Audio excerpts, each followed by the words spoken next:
Hello student, today we are going to start a new chapter from geography, motion of the earth। तो chapter 3 हम पढ़ेंगे आज। तो अर्थ के मोशंस यानी कि उनका मूवमेंट क्या होता है और ये कैसे काम करता है।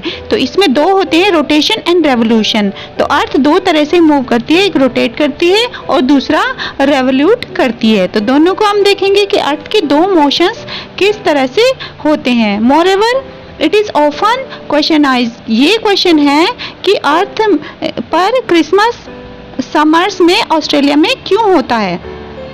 तो as you know that earth has two types of motions, ये इसके कारण ही होता है, यानी कि रेवोल्यूशन के रीज़न में ये होता है क्योंकि ऑस्ट्रेलिया में उस वक्त गर्मी पड़ रही होती है जब हमारे यहाँ क्रिसमस हो रहा होता है। तो मूवमेंट जो होता है अर्थ का सन के चारों ओर अपने एक फिक्स पाथ में और अपनी ऑर्बिट में, ये रेवोल्यूशन कहलाता है। तो आपने देखा जैसे कि पिक्चर में देख रहे हैं आप, तो दो तरह के रेवोल्यूशन, दो तरह के मोशंस आपको दिख रहे हैं। The motions of the earth, नीचे की पिक्चर में आप देख रहे हैं कि ये रेवोल्यूट कर रही है और ऊपर जो आप देख रहे हैं ये अर्थ एंटी क्लॉकवाइज अपनी एक्सिस पर घूमती है, north to south pole.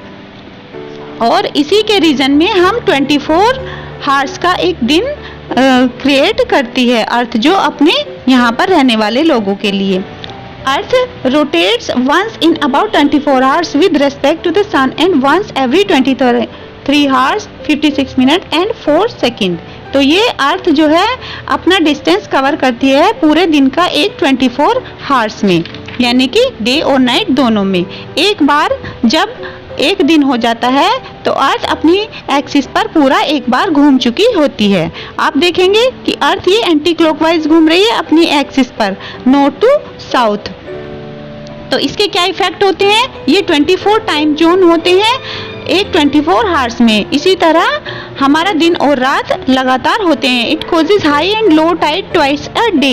It causes deflection in the direction of wind and ocean currents, यानी कि ओशियन करंट्स जो होते हैं उनको भी डिफ्लेक्ट करती है और विंड को भी डिफ्लेक्ट करती है। तभी हमारे यहाँ कभी कोई हवा चलती है और कभी हमारी अर्थ पर कोई सी हवा चलती है। It causes bulging. अब आप नेक्स्ट में देख रहे हैं कि 4 important position of the earth.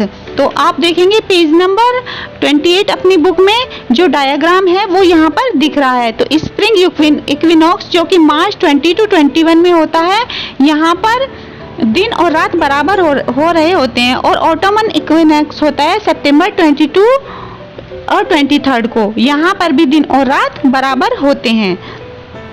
तो ये वर्टिकली इक्वेटर पर सन हमारा सीधा पड़ रहा होता है, यानी कि दोनों ही पोजीशन में, ऊपर नॉर्थ पोल और साउथ पोल दोनों ही साइड में ये 21 मार्च और 23 सितंबर को पड़ रहा होता है, तभी दिन और रात बराबर होते हैं। तो आपने देखा विंटर सोलेस्टिक दिसंबर 21 और 22 को होता है, समर सोलेस्टिक 20 जून को होता है, अराउंड द दिसंबर सोलेस्टिक।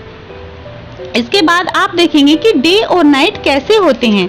आपके यहाँ पर जो मैंने आपको डायग्राम बनाने के लिए दिया है, length day and night due to earth axis tilt, यानी कि अर्थ अपनी एक्सिस पर झुकी हुई है। तो इसकी वजह से ही पूरी अर्थ पर डे और नाइट एक साथ संभव हो सकते हैं। तो अर्थ अपनी रोटेट के दौरान आप देख रहे होंगे the north hemisphere remains incline towards the sun for the half of the year, while southern hemisphere incline towards the sun of the other half of the year. The result in longer days and shorter nights, यानी कि सर्दी में हमारे पास बड़ी रातें होती हैं और गर्मी में हमारे पास छोटी रातें होती हैं, दिन बड़े होते हैं।